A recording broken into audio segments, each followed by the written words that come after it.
kusoo dhawaaw casharkan waxaan ku qaadan doonaa sida loo qariyo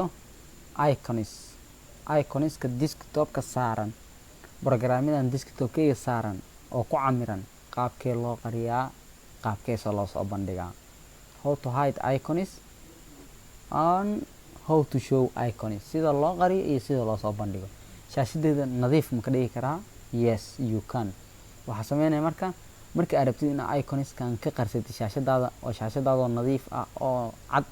ku muuqato waxaa sameynaysaa meel banaan ayaa tagaysaa right click ayaa ku dhahaysaa right click markaa meel banaan ku dhahdid view tag view markii aad dul istaagtid waxaa ii furmay boxkan kale markuu ii furmo qaybtan hoose ee show desktop icons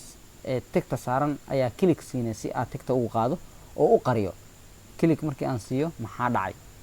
dhacay dhammaan programmiska iconiskii shaashadeedii saarnay desktopkaygii saarnay dhammaan waa qarsameen waan qariyay okay qaabkee usoo bandhigaa markii aan rabo inaan soo bandhigo isla wadadii ayaa maree right click meel banaan dheh viewga tag desktop icons kasii dooro hadda tigta waa iga qaadmatay oo waa qariyay markii aan rabo inaan soo bandhigane tigta ayaa saarayaa waa kaas hadda maxay soo muuqday dhammaan iconiskaygii banaanka ayay imaadeen waa idin salaamayaa inta aan ku kulmi doono casharka xigo waxaa idin leeyahay sidaas iyo nabadgelyo.